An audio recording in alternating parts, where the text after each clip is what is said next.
I am in Greystones, Ireland. I meet with the happy pair. Dave and Steve Flynn showed me generosity that I only know in the Middle East, to be honest.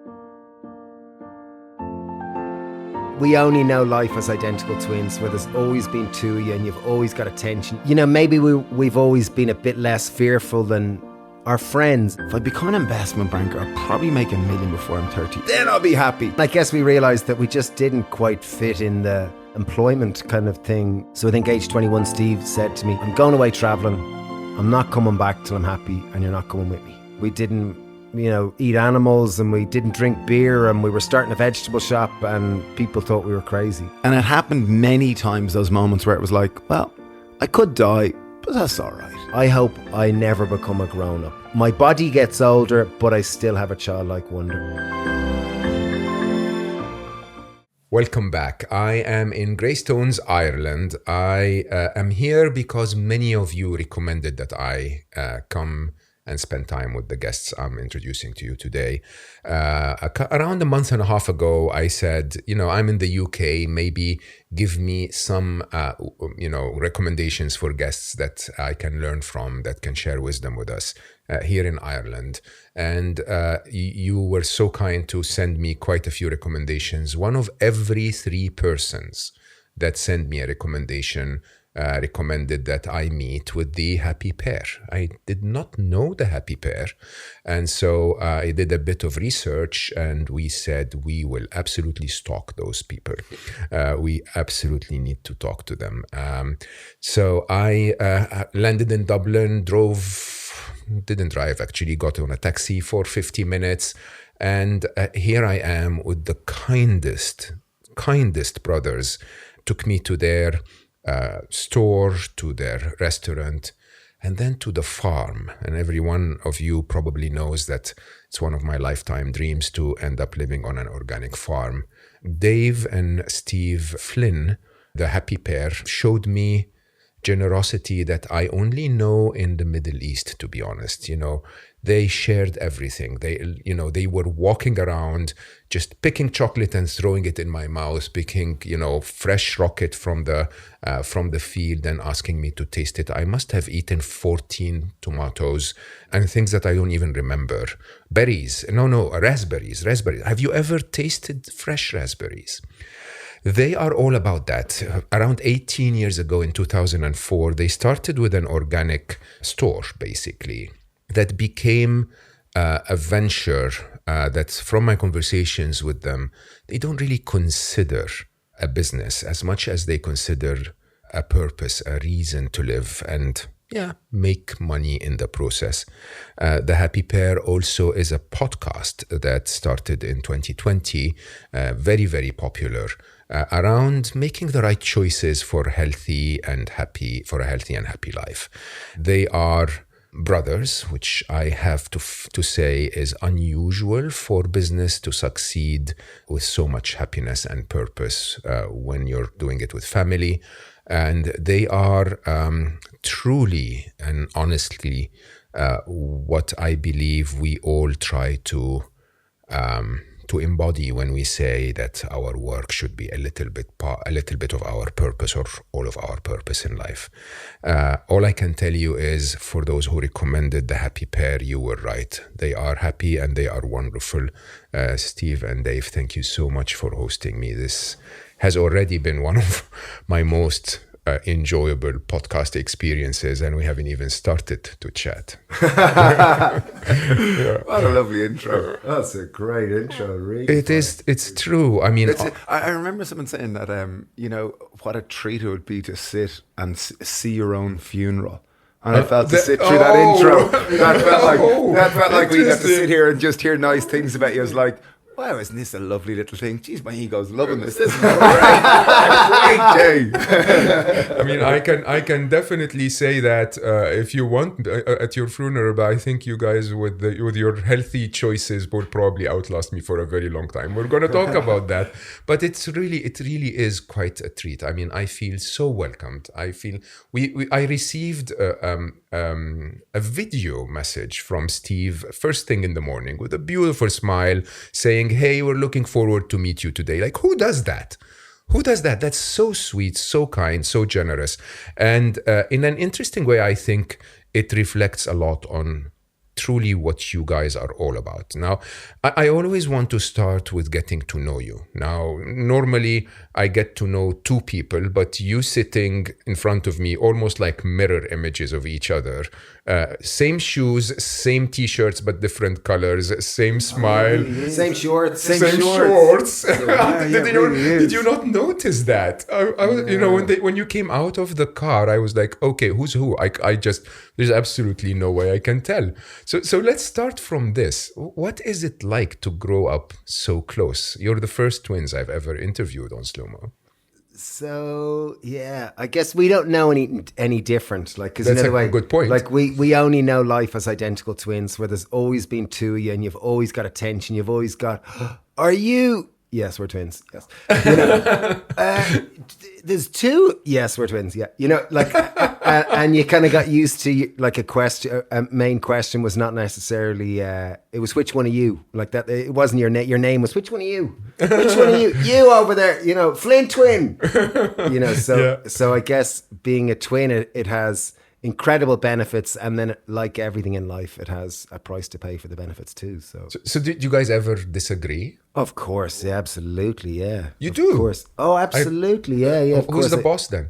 It depends. It depends on the day, and even people will say things like, "I was chatting to the more social one, The chatty one. but it depends on the day, because some days like there's this almost natural symbiotic relationship, and it's like a dance. That some days Dave be more chatty or more confident, some days I'll be more that, and some days one of us will like to be in the background. It just kind of happens in its own organic, beautiful way. But I think one of the real joy. Sorry to cut you off there, Dave.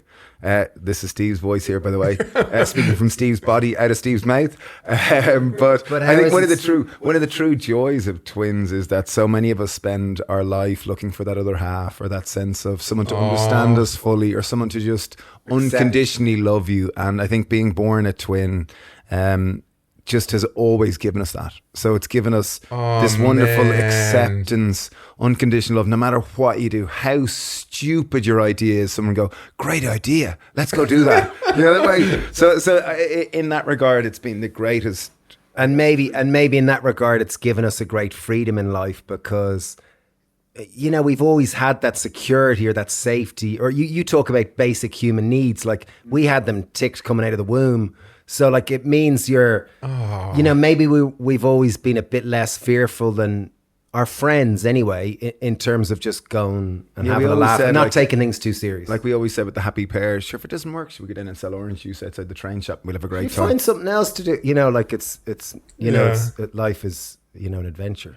It actually shows, I believe, in, you know, now that you talk about it, I feel that the most important thing for anyone to grow up being kind and loving and contented in life, if you ask me, is to have that unconditional love, is to have that someone that you can relate to, or some people, not necessarily one, where you can feel confident that this person will be by your side. And it's so interesting that you say that you've always had this. This probably makes a big difference, you know, growing through things. But have you ever been different? I mean, there are slight differences when I deal with the two of you. You know, there are very subtle, but when you pay attention, I believe I hope when we spend more and more time together, they'll become clearer. Are you drastically different in anything? He's better at maths than me. Oh, that's good. I like the pause. I wouldn't necessarily. I wouldn't drastically different. I wouldn't think we're drastically different, but I'd say there is.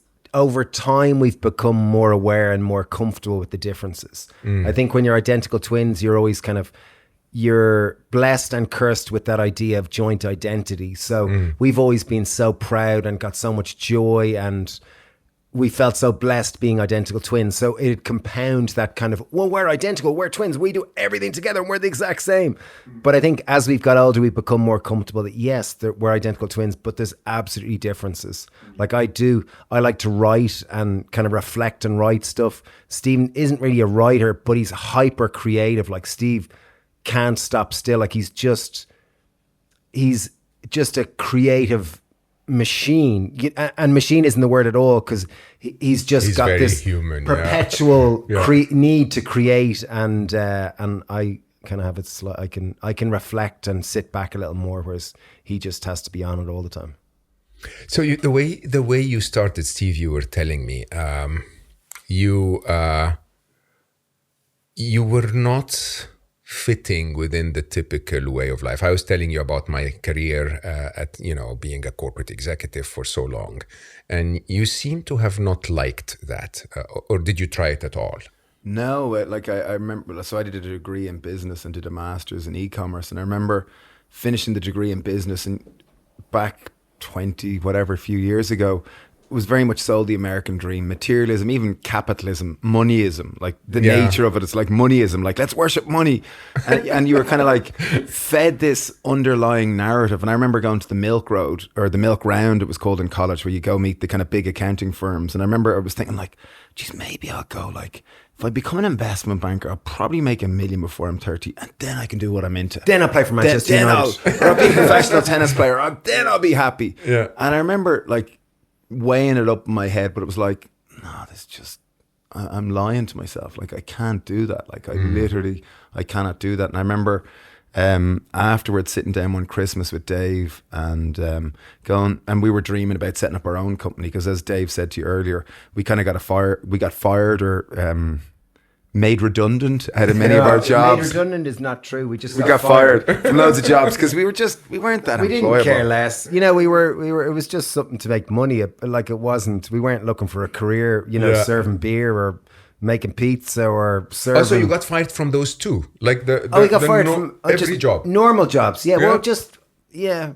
I think so. Yeah, quite a few of them. And I guess we realized that we just didn't quite fit in the employment kind of thing. So we always kind of and we kind of knew that two of us, like, we'd have a fun adventure starting a business. And I guess Dad always encouraged that. He's an engineer, and Mom, they always encouraged us, lads, like, follow your own dream, do your own thing, like, try not to work for the man if you can.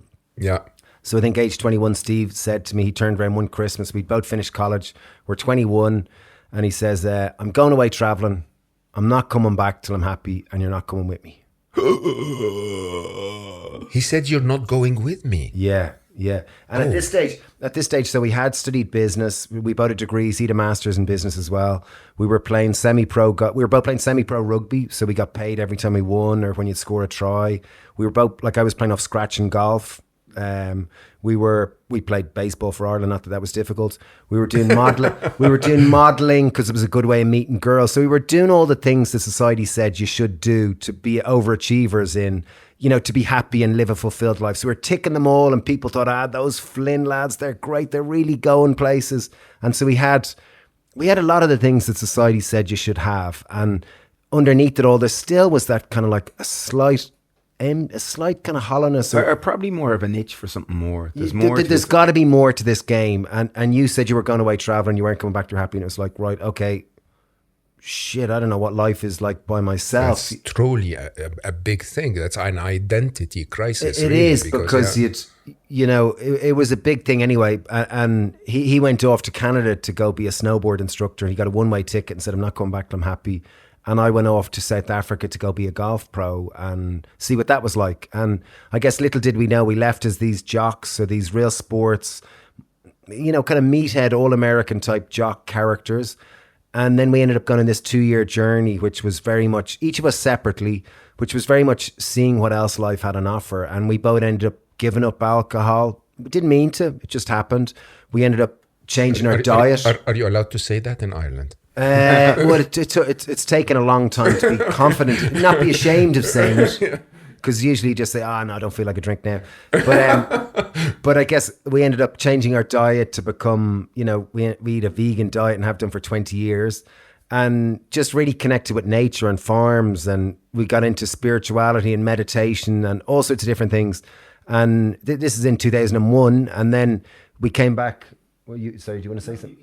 I was going to say in 2003, Steve calls me up and he says, Dave, like, I feel so good. I've changed so much. Like, he says, do you want to like try and start, he said, a health food revolution, which sounds like, Which He sounds... didn't say a small health organic shop. No, he said, do you want to start a No. health food revolution? And I had been reading Che Guevara's book about, the Cuban revolutionary, about, upholding the government and storming government buildings. And I was thinking, revolution, brilliant, Steve, I'm all in. And then he says, do you want to start a veg shop?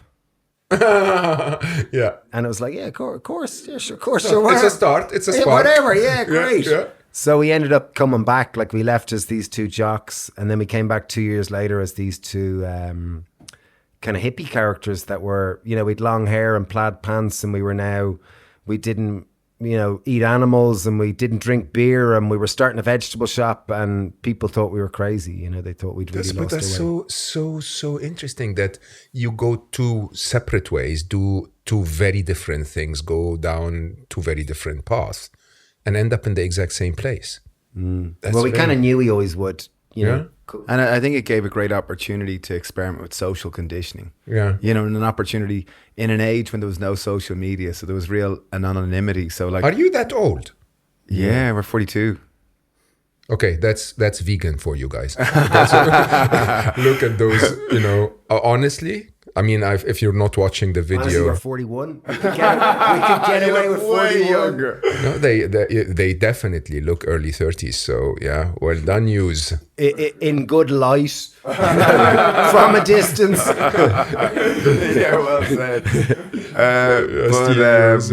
Yeah, it gave us that opportunity. So there was no social media. So literally, I remember leaving Ireland as this jock and this kind of person that had doubts in the American dream, and arriving. I went to Whistler to this ski resort.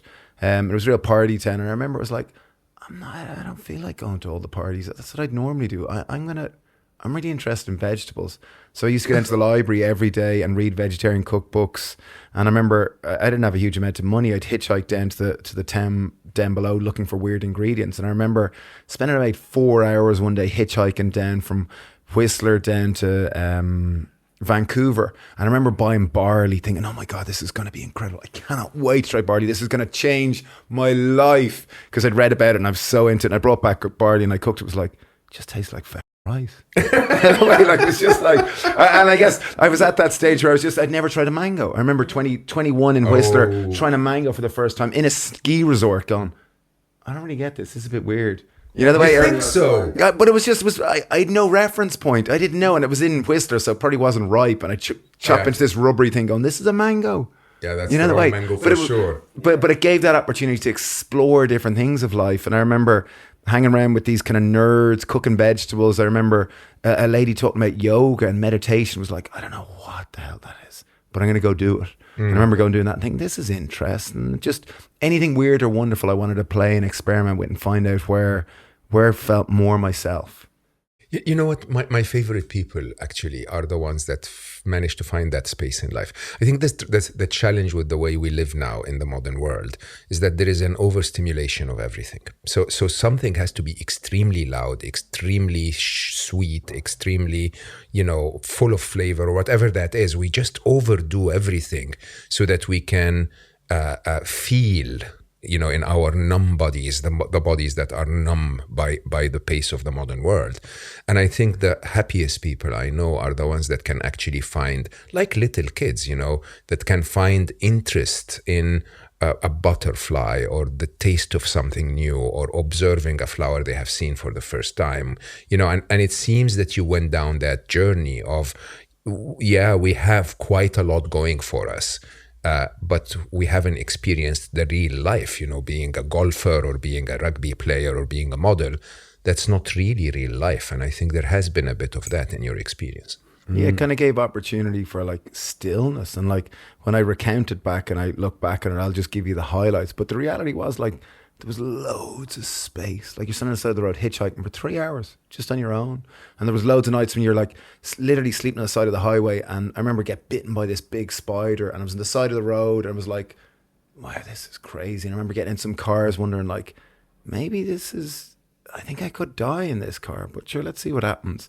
I remember hitchhiking. I was on the side of the highway, and this kind of guy gets up, and I didn't speak Spanish at the time. And I remember I was going, "This guy's a bit fucking crazy." He was driving really, really quick. I didn't speak Spanish. We didn't really chat. And I was thinking, could be it. Yeah, this could be it. And he pulled into a pub and he bought me a pint and we had a pint and then he brought me back to the highway. It was like, that was mental. But there were so many occasions where it was weird. It was strange. It was visceral, where it's like, this could be it. Yeah. But it kind of almost like restored your trust in life that it's like, let me offer this up and let's just see what happens.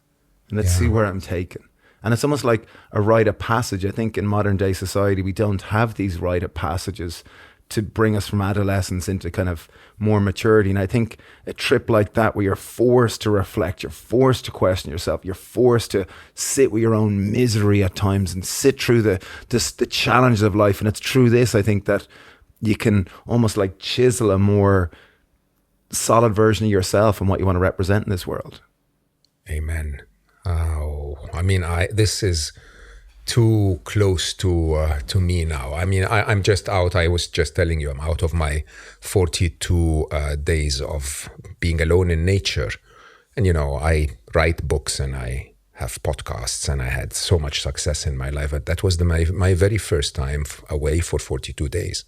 Very first hard? time. It's heaven. And I actually encourage everyone to do it at least once a year, at least for 2 weeks, completely alone. There are those moments first where you go like, you get those weird thoughts in your head of things you've never thought about before. And it's not that this is not an important topic, but it's just that you've never given it the time. And then somehow you sit with it and you have silence and you have space. And genius sets in. You see the world very, very differently. The decisions that come out of something like this shape lives, like I think it's been the case for both of you. You say you found your spirituality in this. Yeah. I think like we'd never really kind of contemplated spirituality because we were too busy doing what society said we should do. Yeah. But also knowing underneath it that there was a curiosity underneath the layer, like not that anyone could see. And we went away, and I think we had maybe the year before we ended up meeting someone on a train who was, I think we were interrailing around Europe, and this guy came into our carriage, and he was very still. He had a real stillness and a beautiful energy off him, and he had just come back from a 10-day silent meditation retreat, and this is in 2000 maybe, and so we were curious. The seed was planted of Vipassana, 10-day silent meditation. So I think when you were away, you bumped into someone and ended up. No, I had gone to Burning Man 20 years ago and I'd hitchhiked my way up there with nothing and someone looked after me. And then I was helping it afterwards clean up. And I was fed up one day and I just said, I'm just going. I don't care. I'm sticking my thumb out. I'm going wherever the hell I'm going. I don't give a damn. And I stuck my thumb out and some fella took me to San Francisco. And I had a nice time and went into a hostel. And I remember sitting there. I remember reading in a Playboy magazine years ago, or maybe it was one of those magazines anyway, about this island called Hedonism. And I remember thinking, wow, loads of sex and loads of exploring like the value of life through sheer pleasure and indulgence. I thought, okay, I'm going to try to either go there, buy a bike, cycle down to Central America, find a boat and find my way there. That sounds like a dream. Or I'm going to apply to this meditation center. And I was like, whichever one comes through to me, I'm going to go with that. And I applied to the meditation center and I said, I'm going to give it 3 days. And if I don't hear back, I'm not going to go. So the meditation center came back and I hitchhiked my way to Texas from California and went and did a 10-day meditation retreat. And I remember the first few days going in thinking, this is brainwashing. This is mad. Excuse me cursing. But then going through it and sitting through that stillness and almost practicing being in the present moment. It seemed like the most, after about day 4, day 5, it was like, this is honestly the most profound thing I've ever done. And it's so simple. Accessible, I was just going to say. Can you sit with yourself and just enjoy the present? And it was like practicing this for 10 days. And I remember it was like, at the end of it, you were talking. And I remember feeling so drunk on the ability to speak with others. It was just like euphoria. It was incredible.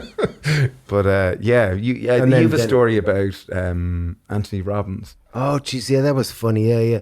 We ended up the same kind of, Steve, I think, had sat. You had sat, I had sat. You had sat one, and Dad at the time he had somehow been to an Anthony Robbins retreat. He's such a good man. Do you know him? No. He's such a good man. Is he? Wow. Oh my God, he's such a good man. He's so driven by, I mean, forget the grandiose American, events that he holds and the way he encourages you and so on. And at heart, he's such a good man. Oh, very interesting, yeah. Really, really nice. But and Dad had anyway been to one of his events, and he said, lads, you'll really enjoy it. He said, I'll pay for the event if you can get your way to New York.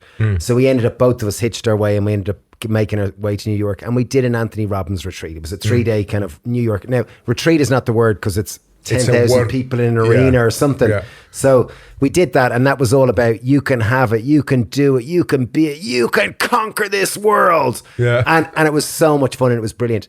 And straight after that, literally, as soon as it finished, we went straight up to Massachusetts to do a 10-day silent Vipassana retreat. Way. So we went from the contrast. one absolute extreme of externalities, pleasure, all this kind of like materialism, and then the other one was just, you can find yourself. Can you enjoy the present moment? And like one with like, it was obviously challenging, the 10-day silent retreat, but we ended up staying in that place for I think 6 or 8 weeks. We ended up just staying there and serving and meditating, and we had such a laugh there. But it kind of, I guess it was just a really nice time. I guess it was a great foundation of what was important for us. So what? How do you define spirituality?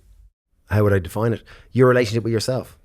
I would say your relationship with yourself and something greater than yourself. Because, well, ultimately, I would think that when you've got a relationship with yourself, it's naturally connected to the infinite or to the source or whatnot. So I think ultimately it comes down to your relationship with yourself, because I think we are just at the end. I don't know how to. We are the leaves upon the tree of spirit, really.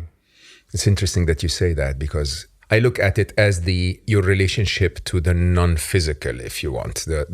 And when you say to yourself, it almost sounded to me like the real you is non-physical, right? So your relationship to the infinite is really through your relationship to the real side of you, which is not really a body or there is a body attached to it that navigates the physical world. It's such a beautiful definition.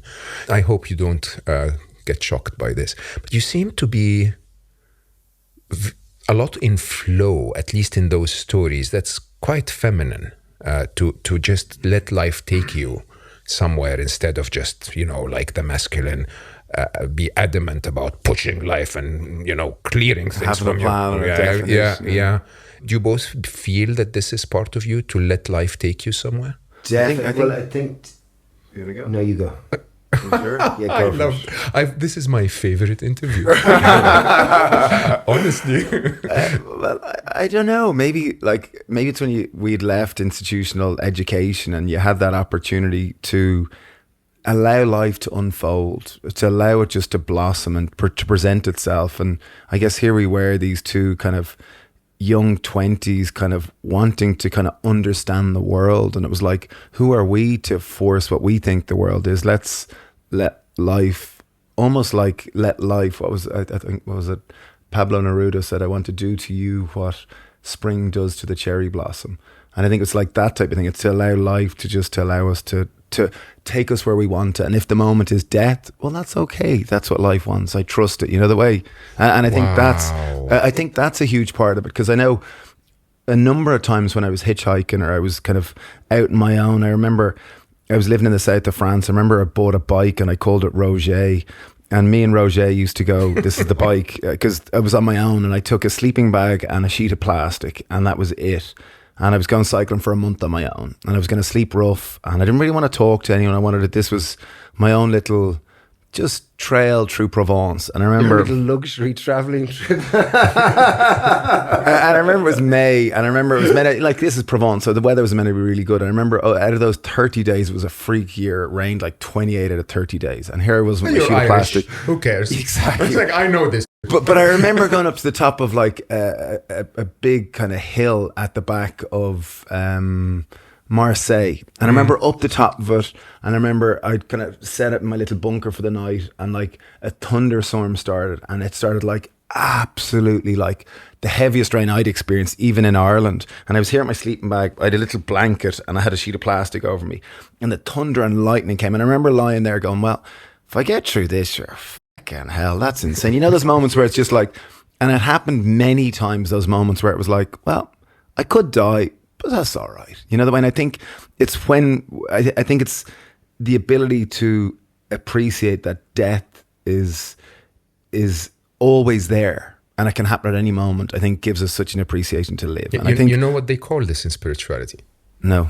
To die before you die. That's the ultimate goal of a spiritual person. Yeah. And to be okay with death while you're alive. To be fully alive, fully engaged, fully exploring, fully interested, but okay with death. No problem at all. Let me interrupt this podcast for a minute to tell you about my latest initiative, unstressable.com. Unstressable is a members community based on my book with my co-author Alice Law, which will come out in 2023. Members of Unstressable get a library of training materials, daily tools to manage their stress, a free monthly webinar where you can ask your questions, guest expert talks about relevant topics, and the best of all, a members community where you can talk to other like-minded people to learn tips and tricks about how to manage your stress better. Being one of my beloved listeners on Slo Mo, the first 50 that will sign up for unstressable.com this week will get a 2-month free membership. Use the code I need to slow down when you sign up to get your free gift.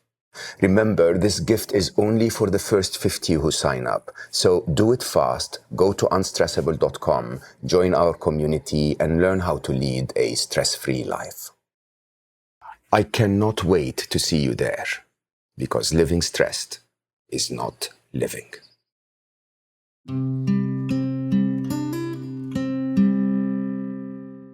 And I think that's so much of our, like, even we do like lots of talks and you'll say, well, we're all going to die, and everyone laughs nervously, and it's like, they go, oh, what? That's awful. What do you mean? And you go, well, you know you're going to die, like, you know. Like, I'm not joking. It's just fact. Yeah. And I think there's a huge importance in that, and kind of accepting our own that's mortality. Yeah. Incredible. But it's also accepting the flow of life, because a lot of people, you know, even those who don't fear dying, they fear living a harsh life. You know, the idea of, this is going to be tough, and I'm going to, you know, to have to suffer the rain or whatever that is. A lot of people will say, no, I'm better off with my own coffee machine and my own, you know, little oat milk and all of that. So I relate very, very deeply to what you're saying, because this has been my year of pilgrimage. So I basically packed everything up 6 months ago, and I have my little bag again. I've done that many times in my life, just going where life takes me. And interestingly, most people think that a pilgrimage would be to a specific place of spirituality. You go to Dharamsala if you're a Tibetan Buddhist, or to Mecca if you're a Muslim, or whatever that is. But there's the Sufi tradition, which is very high on to die before you die, the concept. Also have that concept of what they call wandering dervishes. I love that. It's whirling dervish. So the whirling ones are basically, you're trying to get to a point where you sort of disconnect from the attachments to the physical, and whirling is one of those ways where you basically are sort of, if you see how they whirl with one arm up, they're ascending to the heavens. But the wandering ones, they also are a part of Buddhist tradition. They simply just leave with very, very, almost nothing with them. And they just move from place to place to place, knowing that if they, and of course that allows a lot of time in solitude, a lot of time alone, a lot of time reflecting, but knowing that if you keep going, life will get you to the point where you will see your insight, where you'll find your enlightenment. And it's such a beautiful way to explore life, to say, I'm not worried. I'm probably going to eat tomorrow. It's if I'm in Marseille or in Provence, it's unlikely they'll let me die of hunger. So, I'm going to find a way to continue to live. But a lot of people have that fear of. Well, that was when we were 21 or 22, so we could be very extreme.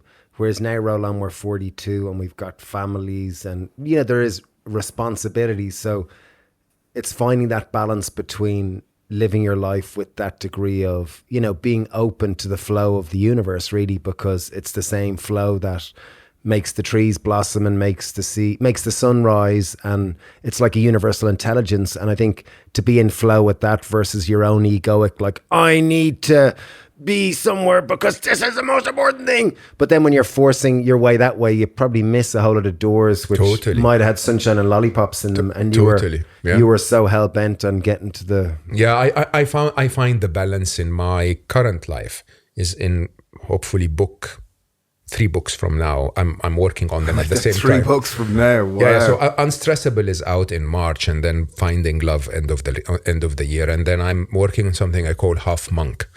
And that's exactly the point, because when you grow older and you have responsibilities, I mean, I'm now, separated from my wonderful wife. I'm, single, or actually a monk when you think about it. You're free. Yeah, but I have the responsibility for all my listeners and all of my, followers and all of my readers and so on. So I have to show up in life and be a modern day warrior, if you want. And I think half is an interesting balance for me, to have half of your life in a reflective mode, the feminine, and half of your life in an active mode, the masculine, if you want. I think that would probably work. Let's get to, I haven't even started. I think even on that one, sorry, just even on that one, in the masculine and feminine one, because we grew up in a family of 4 boys, a lot of rugby, a lot of male energy. So it was very masculine. So whereas I think in our latter years, all boys school, like very, dog eat dog, kind of like, that was the kind of energy. It really was. You didn't show weakness. You didn't show vulnerability. Whereas now the latter kind of 20 years, like we're 42, has been much more in the feminine.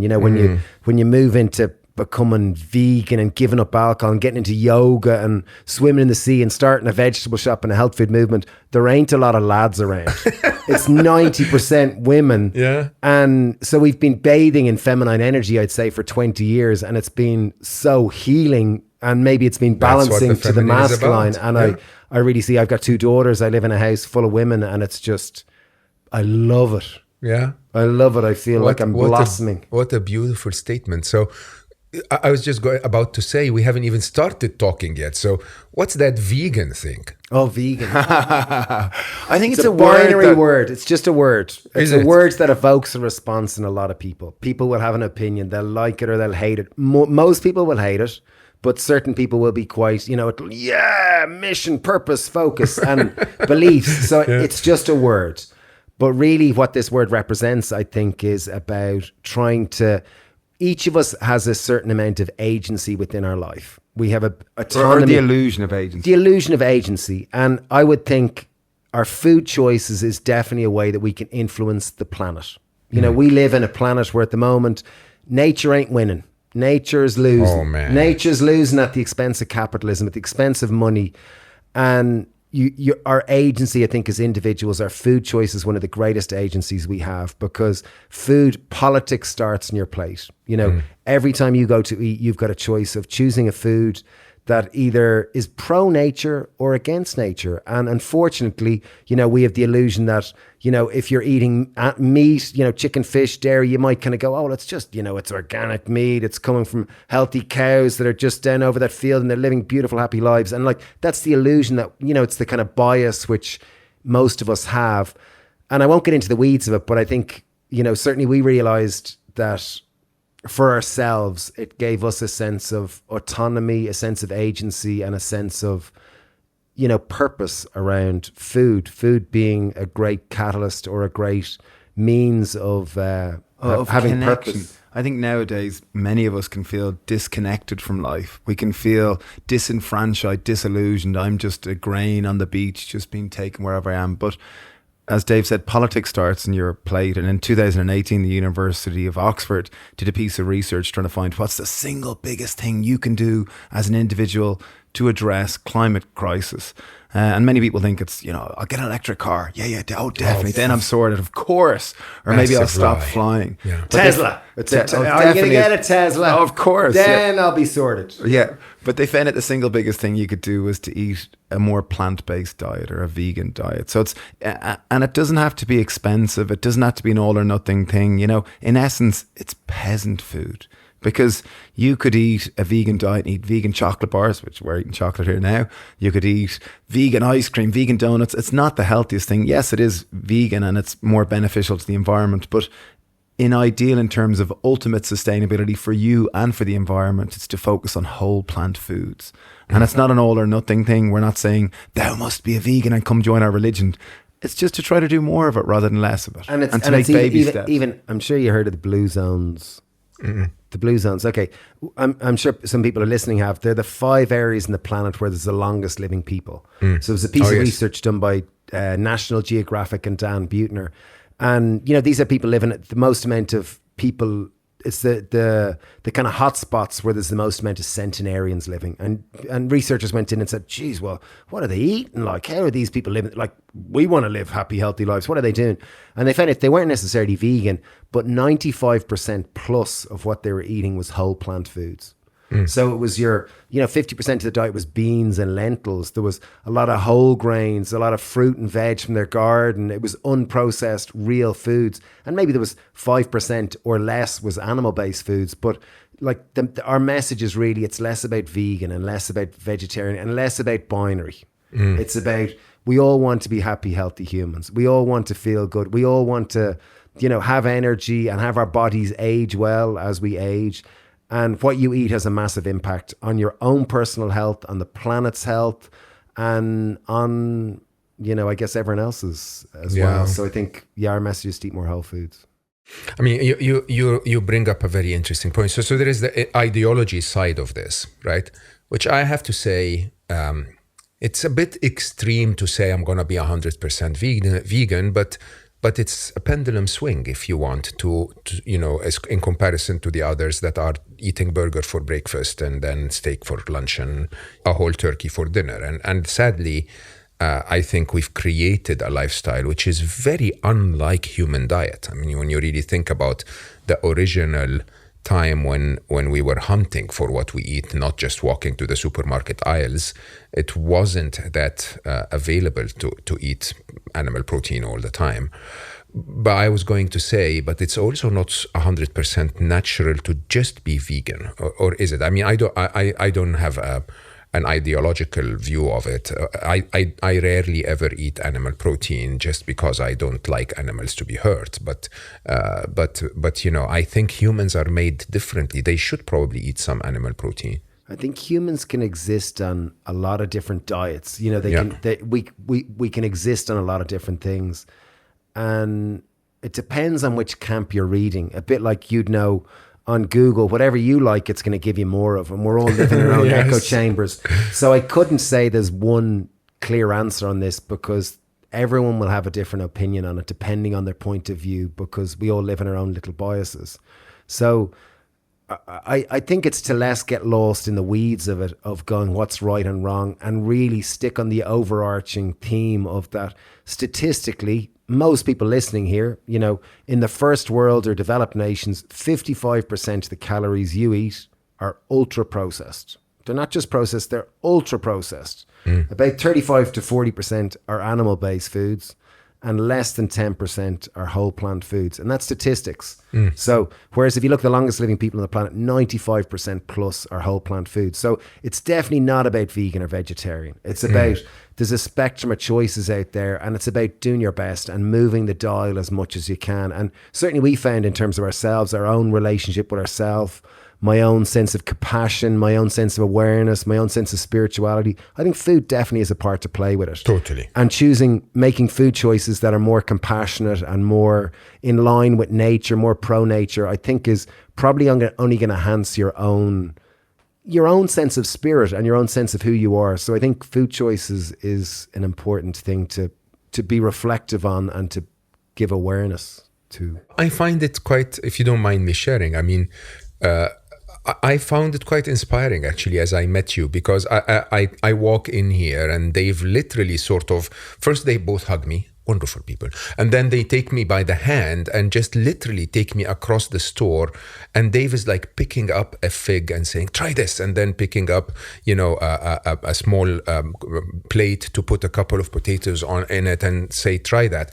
Obviously not calorie counting, right? You're just simply you're simply saying, if it's whole plant, I can eat it. I can enjoy it. I can enjoy as much of it as I can. And the fresher it is, the better it is, which I think is a very, it sounds to me like the gatherer part of humans, which seems to have been, if you really do the statistics, the 95% of human food, you know. Yeah, every now and then you manage to, you know, the tribe managed to catch something, and that would have been on the Thursday evening, and that's the party. And because we didn't have, you know, processing plants, and we didn't have fridges and so on, you know, the whole tribe had to eat it that weekend, and that was it. Done. Then it's back to grill. Yeah, it's back to porridge and cabbage. Yeah, exactly. Exactly. Oh, we got a carrot! Party!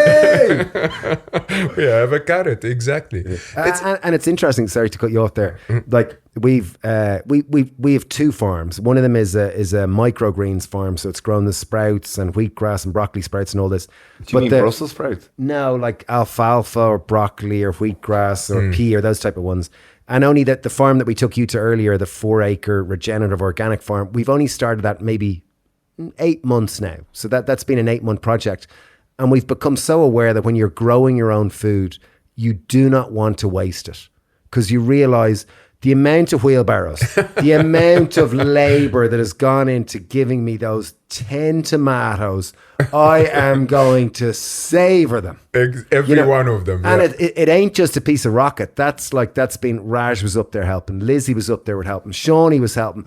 That's been so many weekends of labor of all of us together building these vegetable beds and planting these seeds. And it's just a different approach to food when you're involved in the growth of it, in the growing of it, than simply going to the supermarket and buying it. Again, it's down to connection.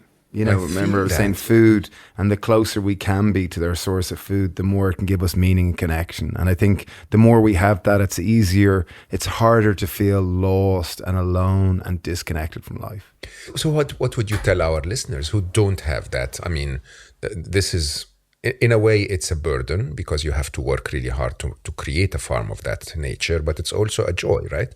Yeah. What would someone listening to us who has to wake up tomorrow and go to work, I mean, how can they become a bit healthier? Yeah, I think there's various different extremes. And I think for someone listening and going, that's very easy for you lads, you know, you have it lucky or whatever. I think at the center of every economy, and even if I was to ask anyone listening now to close your eyes now and just have a think, like, what's at the center of every economy? And most people think it's tech, or it's pharmaceutical, or it's finance.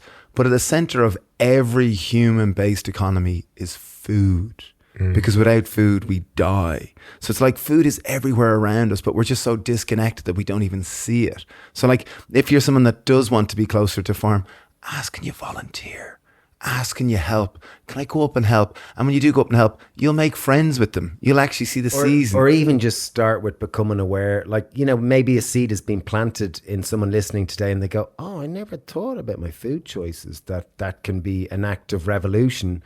You know, maybe a seed's been planted here, and maybe someone might talk, you might read a book on it. You might read an article on it. You might watch a documentary on Netflix. There is lots of really good ones there. So it's not necessarily about, like, it's, certainly in our lives, a seed might get planted by someone else, and it just, you know, like that Vipassana thing I was talking about, that a seed got planted, we met someone, and then it wasn't until 2 years later we ended up sitting a course. So life, maybe we plant a seed in someone and they go on a journey of, they don't, like, you never know where life's going to take you. And but to anyone listening, I'd say baby steps. Baby steps. We're all the product of our environment. I think nowadays in modern society, we celebrate the individual. There's Messi. He's the best footballer in the world, or whoever it is, insert person of choice. But the reality is the reason why they became the best footballer, one of the best footballers in the world, they had a support team around them that created the environment for them to blossom. And I think we're all part of this environment, and we're all a product of our environment. And the more we can exist in an environment that supports us to make these healthier choices, the easier it is. And I'm peppering to say something, the other twin is that, and I think the current food culture doesn't necessarily create awareness or connection about our food. So like it, you know, as I said, we eat a lot of processed foods. It's about capitalism and about creating cheaper and faster and more processed and whatnot. So I think it's an act of revolution to kind really is. To actually consciously become aware of your food choices and look for local food and try to even become aware of in your supermarket, do they stock organic stuff? Do they stock local stuff? Is there anyone in your neighborhood growing something that you can go ask them? Can you start growing a tomato plant on your windowsill? Can you even sprout some lentils or mung beans on your kitchen, you know, draining board? There's so many different ways you can empower yourself. But I guess if you're curious, life will unfold and give you opportunities to continue along this journey. You don't even need to proactively do it. Just stay curious and the wonderful universe will provide opportunities for you. That sounds very ephemeral, Dave. It does, doesn't it? Well, as I said, do you need crystal balls or incense to do that, Dave? No, just a few magic rocks. E.g. that one. Oh, rocks. What's that? Me and my daughters, we like magic. I'm not even going to go on that one anymore. I'm just going to shut up. Too late for now. It's going to take away. Too late for that now. What's that? Oh, it's just... Oh, jeez, I should have kept it in my pocket. I have two daughters and they're wonderful and I love them to bits. And they're kind of like magpies. They like shiny things and crystals and things. So recently, the last kind of few months, we've been going to crystal shops and buying magic rocks. And I tend to pick a magic rock every day and I put it in my pocket. And I kind of like rubbing it. It's kind of fun, you know. So I don't know what this one is. Does it work? I believe it works, so that's the most important thing. Yeah. Does science validate it? I have no idea. I have fun with it, and it brings joy to me to have these magic rocks in my pocket. And it also gives you a little excuse. Do you want to rub my rock? A little excuse, like I'll often put it in someone's hand and I'll go, now, this is a magic rock. It's got serious powers. Close your eyes, okay? And I'll put my hand over them and I'll go, now make a wish. And they'll close their eyes and they make a wish and I'll go, now, give me back the rock. Get very excited. It's going to happen. And it just creates a funny bit of stupid random play. Okay, make a wish. I wish. You can't tell it. You can't tell it. I'm wishing in my heart now. Okay. Okay. Now done. Get super excited. Because it's coming to you. So I think, like religion, that provides, I shouldn't undermine religion, but like some forms of religion, it provides a mechanism with you can come together to maybe share a present moment together that might bring joy and might bring a little bit more, you know, presence. I don't know about the correlation between magic stones and religion, but I like where you're going. It's all based my personal belief. I was talking to Alice, my co-author on the next book, and she has been insisting, and I probably will do it. She's been insisting that I should have that I should create a podcast episode about the myth of spirituality when they talk about quantum physics and science and so on. You know, when we say, we're all made of energy, you know, someone has a higher vibration than another, and quantum physics says this. And so, yeah, there is a lot of crap in that. There's also a lot of truth in it, but there is a lot of crap in it. And, you know, my intention actually for you listening, if you think I should create an episode about that, I will probably do it, but just text me and tell me on Instagram or something. The thing is that there is at the center of any wish ever happening, a belief that it will, you know, in a very interesting way. If you observe that it will happen in your, you know, because we don't observe with our eyes, we don't observe with our physical senses, we observe with our consciousness. And if you can observe that something will happen with your consciousness, it does happen. And so there is, whether you believe in a magic rock or you believe in a religious, you know, a faith or a god or, you know, or whatever, the universe, the mechanics of the universe, if you believe that it will happen, it will happen. Yeah, I totally agree. Even if you look at like some of the great spiritual leaders of our time, even you look at Eckhart Tolle, who's, you know, very incredible writing and consistently the same message. You know, you go to see him speak and it ain't a rock show. Like, it's the exact same message you read in your book about Be Here Now. But even there's little sections which he talks about in terms of, you know, manifesting, and he wouldn't probably call it in the traditional modern day view of it, but that if you believe in something, that we are connected to, as you said, you asked me my belief in spirituality, and I really do think we are a leaf within the tree. And, totally, 100%. And we are connected and to the source. If we believe with all our being in something is going to happen, it's possibly, you know, there's a good possibility that it may come to fruition. Yeah, I believe that if I'm not promising. No, you should actually. So I you know, I do a lot of work on, you know, explaining this. But if you drop your magic rock, gravity will pull it down to the floor. That's a law of physics. I think there are laws of reality that are not just governing the physical part of the universe, and part of it is really that if you truly and honestly observe an event as if it's a future memory, that you already see that event in your heart as if it already happened. It exists. The wave function collapses and it exists. It's quite interesting. And I think even back to the topic of happiness and kind of well-being, I think we are all independent radio towers that are sending out signals and frequencies. Some can be signals of victim or pain or misery or doom and gloom, and life gives us more of that. Absolutely. And if we're sending out signals of, oh my God, I am so lucky, I'm sitting in this chair, Jesus, chocolate in front of me. Oh, we've just made a beautiful new friend. How lucky are we? Yeah. We're more likely to get more of that. You're going to get more of that, absolutely. So I think it's kind of like, I think modern society gives us this script and this paradigm that, you know, that it gives us one type of paradigm, and we've got to be conscious and use our own autonomy to kind of go, okay, well, how do I just be really grateful for what I have right now? Yeah. And really kind of focus my intention in that, and that'll probably compound. Yeah. Well, I was going to talk to you about business. My entire intention of this podcast was going to be to talk to you about how you built your business and what you plan to do with it. But you know what? I'm not going to do that. I think it's more fun hanging out in spirituality or philosophy or meaning or purpose. Purpose is the thing that makes you tick, isn't it? For me? Yeah. I or believe, one of the things. Yeah. No, there is no purpose. No. Yeah. No.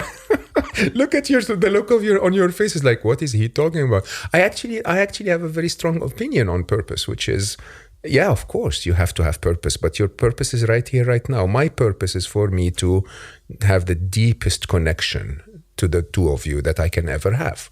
Have the best conversation we can ever share with others, to be inspired. And that's my lifetime purpose for this minute. Okay. My purpose in the next hour when we start recording on your podcast, you guys should absolutely go and listen to that, The Happy Pear, is going to be to give you all of me, everything that I can offer. And that's purpose. That purpose ends there. I think the way we have westernized purpose is we've basically said purpose has to now be a point in the future that we strive for 16 years, and it's a target. Masculine.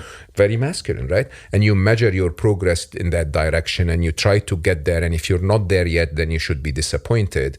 And then when you get there, what happens? Poof, 2 hours of joy, and then you set the next target.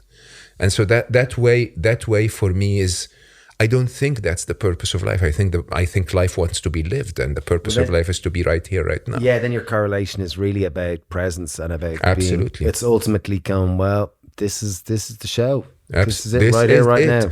This is it. I mean, honestly, Steve, when you were telling the story about hitchhiking and, possibly being the last minute of your life or last day of your life, it's as likely when we were walking in the farm for it to be the last minute of our life. You never really know. And it's just this minute. It really is. The entire purpose of life is just this minute. And, how can you have a minute in the future be your purpose when the future doesn't really exist? When it exists, it will be just this minute.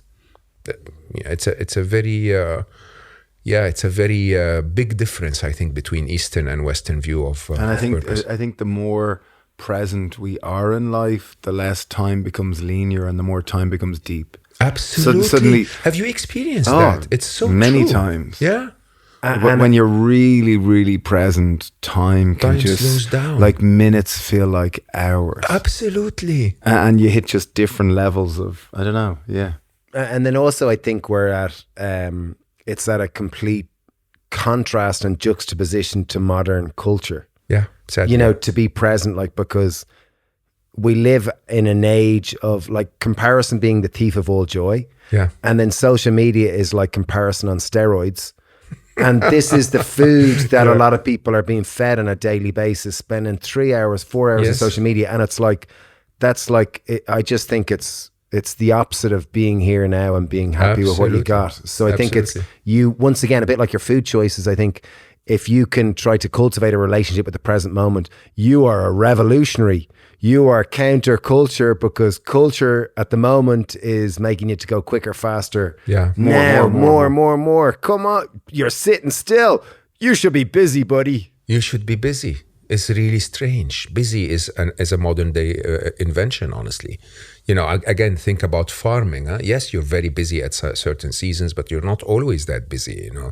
Think about hunting even. You're very busy hunting, but not all the time. Nobody goes out after they've caught the first prey and goes hunting again. It's we've messed up quite a lot. Also, you're working at the rhythm of nature. Like I know myself, when I say I leave here and I'm caught up in doing, and I go up to the farm and I'm like, I got 10 minutes here just on my way home. I'm just going to stop. And as soon as I get out of the car, it's like, it slows down. Time stops. And suddenly I'm like 10 minutes. I'm just being here now. You know, the way there's a different rhythm that just slows you down. And I think that's our natural rhythm.